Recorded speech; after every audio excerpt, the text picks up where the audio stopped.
our government. Meaning of government. As we live in society, we are dependent on others for fulfilling our needs. At times, it gives rise to conflicts due to clash of interests.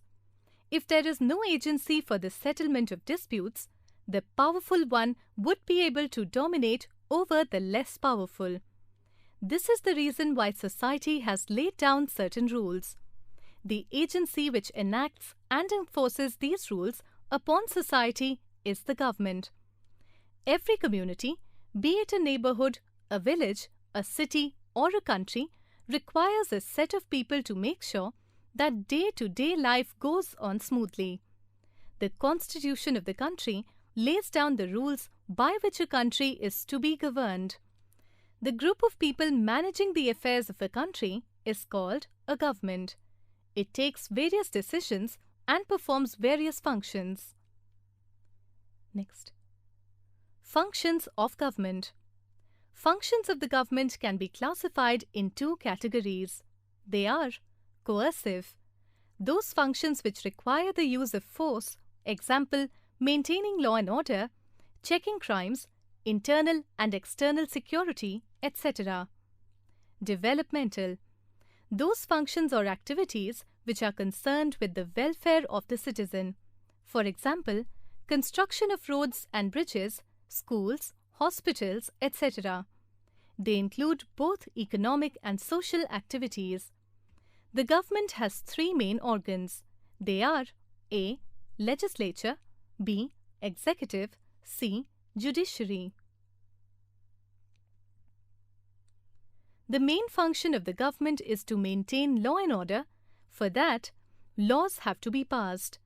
These laws are made by the legislature, which introduces and passes laws. The function of the executive is to implement the laws, whereas judiciary is responsible for the settlement of the disputes in case of any controversy. Judiciary also ensures that laws are not misinterpreted either by the legislature or by the executive. In a democracy, people play an effective role in the working of the government. They decide who will govern them. If they are not satisfied with the working of the government, they can change the government through elections. One of the methods to change the government is to pass a no-confidence motion against the government as it leads to re-election. Thus, people participate in the decision-making and the government is therefore accountable to the people. It is a fact that these decision-making powers do not come easily to the people. Women did not have right to vote in many countries till the 20th century. The adult suffrage movement of the early 20th century was associated with the demand by women seeking the right to vote.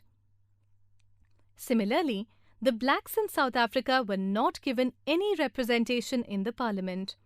The white minority regime in South Africa followed a policy of apartheid, which means racial segregation, between whites and non-whites.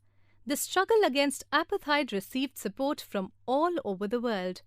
The first democratic elections in South Africa were held in 1994 and the African National Congress swept the polls.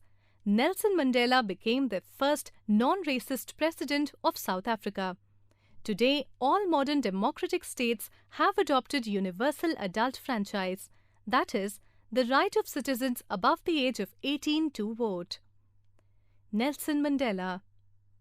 Trivia. It is generally believed that the concepts of democracy and constitution were created in one particular place and time identified as ancient Athens, Sirsa, 508 BCE. There is an evidence to suggest that democratic forms of government, in a broad sense, have existed in several areas of the world well before the turn of the 5th century BCE. Trivia. A democracy, that is, a government of all the people, by all the people, for all the people, of course, a government after the principles of eternal justice, the unchanging law of God. For shortness' sake, I will call it the idea of freedom. Theodore Parker, expressed this view about democracy in his speech in 1850. Different forms of government. Democratic governments can be of two types: A. Parliamentary, B. Presidential. Parliamentary form of government. 1. In this kind of government, the Prime Minister is the real head of the government, whereas the President is the executive head of the government. 2. The government is directly elected by the people and remains in power till it enjoys the support of the majority. 3.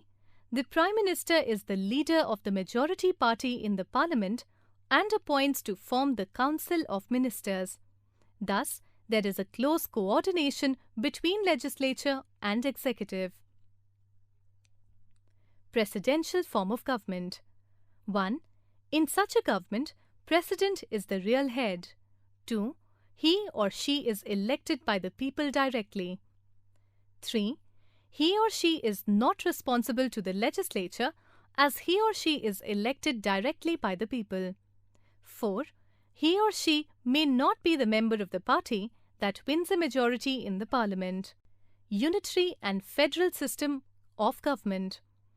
Another way of classifying government is under the heads unitary and federal. A unitary form of government is one in which all power is centralized under one central government.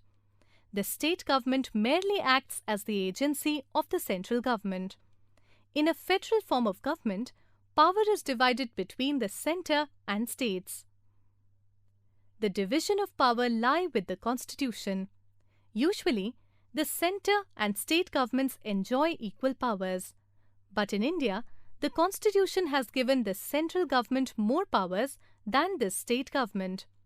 That is why we say that India is a centralized federation, or that Indian federation has a unitary bias. Dictatorship. It is a form of government which is directly opposite to democracy. People do not elect a government in a dictatorship, nor it is formed by the popular consent. Such a government is imposed on the people and does not depend on support of the people. People do not participate in the functioning of the government because government does not accept democratic principle of political equality. A dictatorial government is based on the use of force in the absence of collective responsibility.